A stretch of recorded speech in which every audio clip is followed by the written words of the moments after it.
Kids and cadets, welcome back to Tommy Time. Looking at these 4 for $50 again.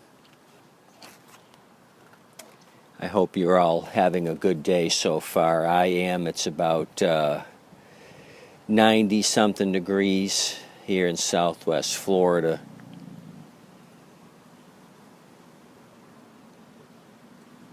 Starting to get toasty, but it's still comfortable. So we had gone through these 4. I still have to come back and put gas in these 2. I'll do that next. But I wanted to show you the yard machine. I got it up on the tailgate here, the 2011. I'm going to show you what we're doing with this thing.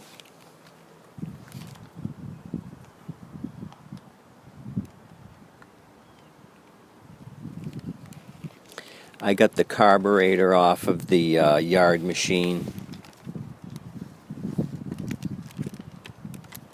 I'm going to give you some part numbers. The safety brake cable on this thing, somebody's got it taped up with electrical tape. So I'm going to give you part numbers for that.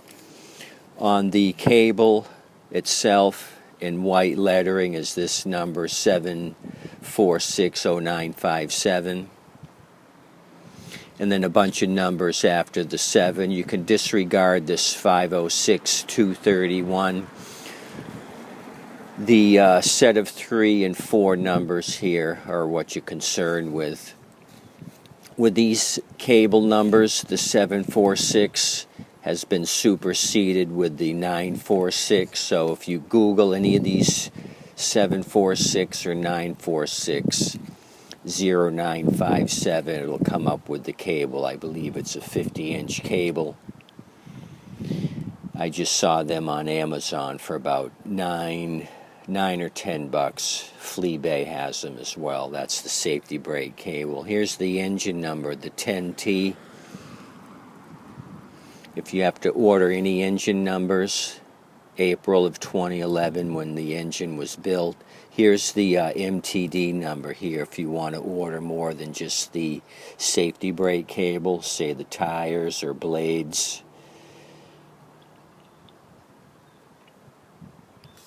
If you want to go with the Stens cable, they have their own number, which is the 290641. If you like Stens parts, they're a large producer of aftermarket engine parts. So I figured I would throw this up here, disassemble the carburetor, and see what we're dealing with this, if it was bad fuel. This thing ended up starting and then stalled. So let's start tearing this thing apart. This is what we'll come up with when the plastic carb's off. You've got a little compartment here where the gas goes, and it's pulled up through here into the carburetor. What happens is water gets down in there in that cavity, and it'll prevent the engine from starting. So we make sure that's all cleaned out, no rust, no rusty water, old fuel, etc., etc. It's got to be nice and clean.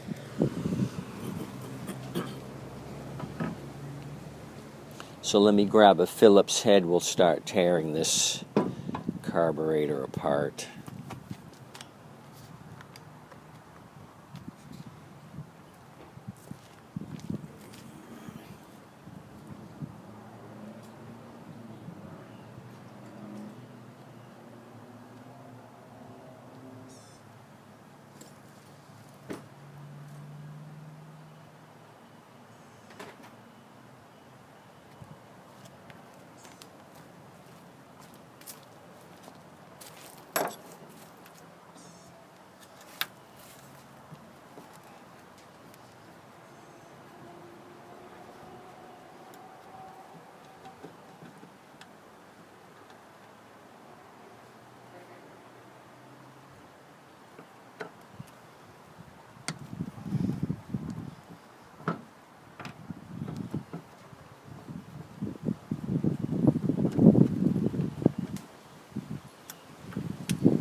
super tight on the screws. This thing probably has not been disassembled since it left the factory.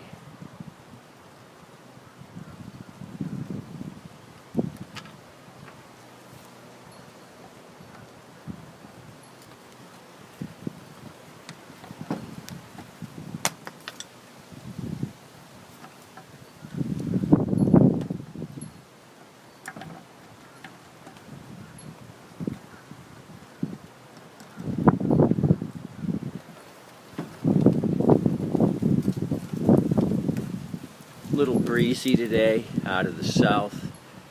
From time to time I can smell the alcohol from Key West and the cigar smoke from Havana. Conditions have to be just right, but it's there sometimes.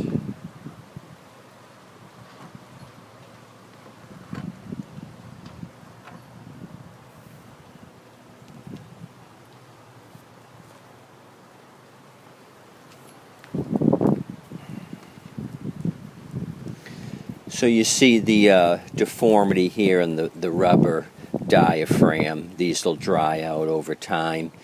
And you can see here, and this will be something I'll point out here when we put it back together. You see how the diaphragm here is kind of wavy. Well, this is the longest distance between these two screws. You can see how that got wavy there. What happens is air will seep past here if it's not super tight with two paper gaskets, and you'll get air bypassing the metering of the carburetor. So I'll show you how to rectify that in the future. So you can see the little pickup sump here is full of dirt. Gas doesn't look terribly bad or contaminated with water. It's just a lot of debris down there, dirt, garden debris. Let's take the cap off and see if we can see anything in the tank. I see water down in the bottom dancing around, so we got contamination in the tank itself and a lot of grass clippings.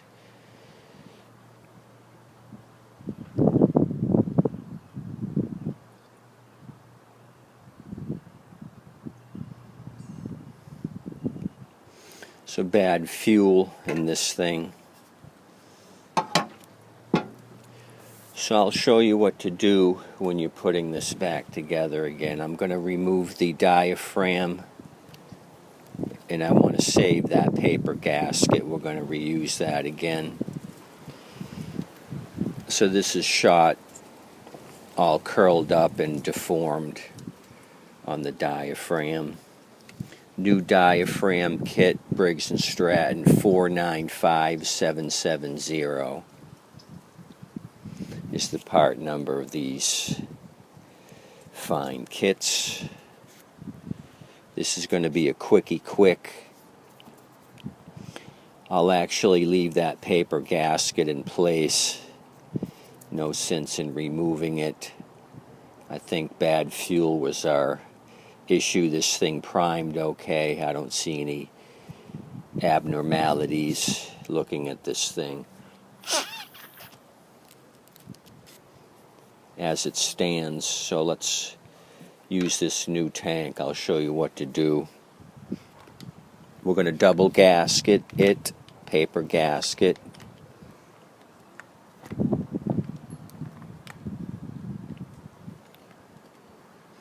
Also, I'm going to take a fresh razor blade, and what I'm going to do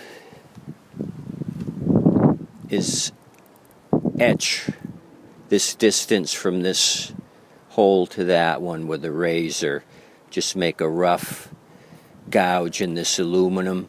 That also helps prevent that paper rubber diaphragm from being pulled inward and letting unmetered air come in through this area. As you can see, all the other distances between these screw holes are much shorter. This is the longest gap right here. This is a known issue with these pulsar jets. So I'm just going to take my new razor, made in China. I got this from Harbor Freight last week. Try to get it in the sun so you can see. I'm just going to draw a line from this area all the way down. If I can do this with one hand without going off course, just kind of rough up that aluminum. Made one pass. I'll try to do it straighter, but you get the picture. Something like that. Rough it up. So there's a little bit of a bite for that rubber diaphragm. Between this and the double paper gasket, we should be in business.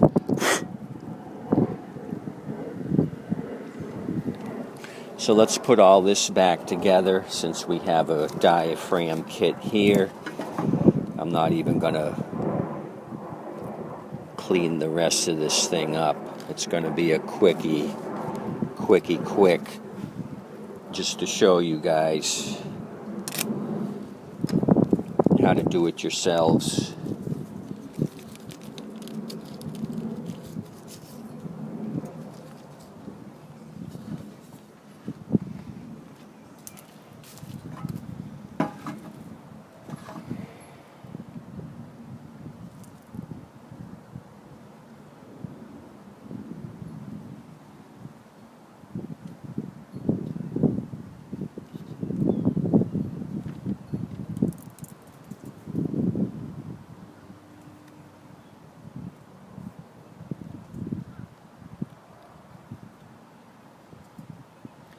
So we got the original paper still on there. We got the rubber diaphragm, and then the new gasket that came in the kit. So kind of use a couple of screws to line up this gasket. That looks pretty lined up. All the holes are free and clear.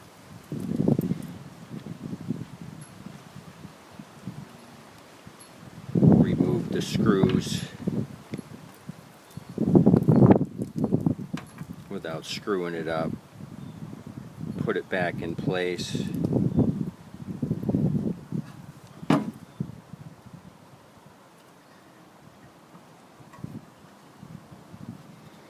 Okay, it's pretty well lined up. Now I'm going to grab the screws, get one started.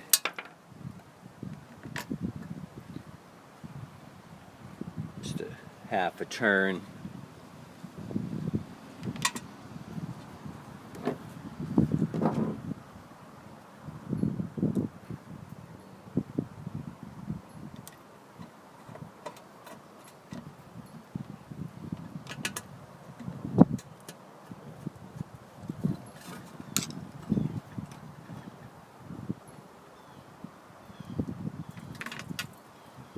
So just get them all started, then start your cross pattern on the tightening it down.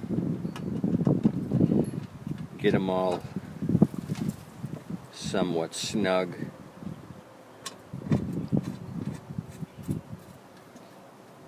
Just where they're starting to touch the plastic. Like so.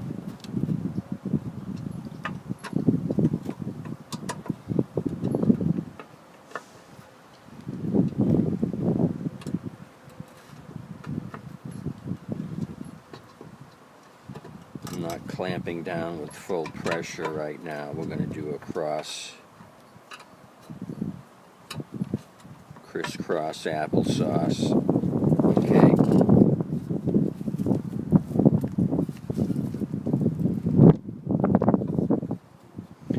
So I'll start back here. It doesn't matter where you start as long as you start crisscrossing. go to here, then across here to this one. Give it a snug over to this one here. Snug that one down, back up to this side. Star pattern. Come over here to the middle one. Don't leave him alone. He wants some attention. Snug him down. Come back to this side. Snug it down, back up here. Snug it down this side. Just keep crisscrossing applesauce. Okay, that one's tight, so this is going to be my final tightening. That one's tight. That one's tight up here. That one's tight.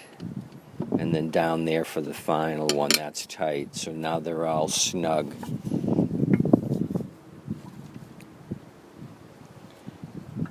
I should have air blasted the sawdust out of here. I may do that off camera. I don't have my compressed air hose out here at the moment. And replace this. This rubber elbow is broken. I'll steal one of those off of another machine. So we're ready to go on the carburetor. It's a 1/2-inch nut here. The main nut is a 1/2.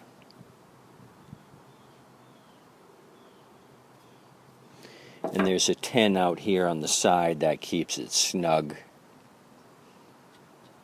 There's a bracket here. There's a 10 that holds it to the bracket. So when this is all disassembled, I like to take a 1/2-inch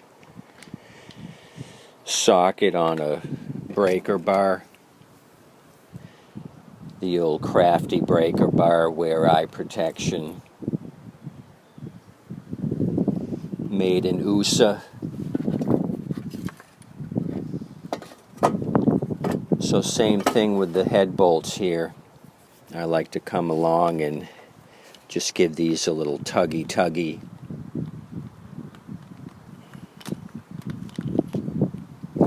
Same thing, cross pattern. Start here, give it a little snug, come to the bottom one. Bottom on the back side, and then just keep crisscross and just give these a snug. Tighten all these up. Like to do that as well. I also like to take a 1/2-inch, a 1/4-inch deep well socket and tighten up the pickup tube. There's 2 1/4 inches here on the plastic tube. I like to tighten that up. Same size socket here on the coil, 1/4 and 1/4. You can tighten those up. So now's a good opportunity to make sure your air veins are all free and clear. Get rid of any debris that's trapped in these air veins. It's crucial to get rid of all that. It traps the heat, overheats the engine. You want these air veins working as they should be. Get air in between here, dissipating the engine heat. So clean all this up. So since the carb's rebuilt, I'm going to go ahead and put this thing back down on the ground and blast it off with some engine degreaser. Clean this thing up. I'll stick a rag here in the intake so I don't get any water in the engine. Clean all this up with degreasing solution. Let it air dry in this nice warm Florida sun, and then I'll spray paint the engine case when it's dry. Reinstall the carb, and then we should be ready to go. So I'll use this one we took off as a backup. I'll pour out all that bad contaminated fuel and clean this one up for the next project. I'll just leapfrog it ahead. Let me see if I got a glass jar we can show you what came out of this thing. Hold on. Go to the kitchen, get me a Mountain Dew and Doritos. If you do that, I'll show you the bad fuel.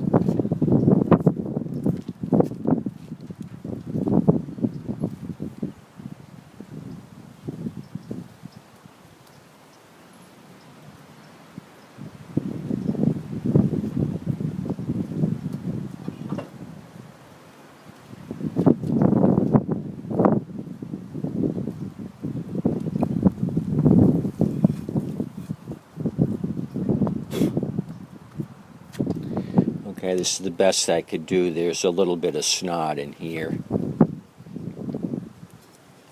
but you'll get the big picture. Probably we'll see some water sink to the bottom of this jar.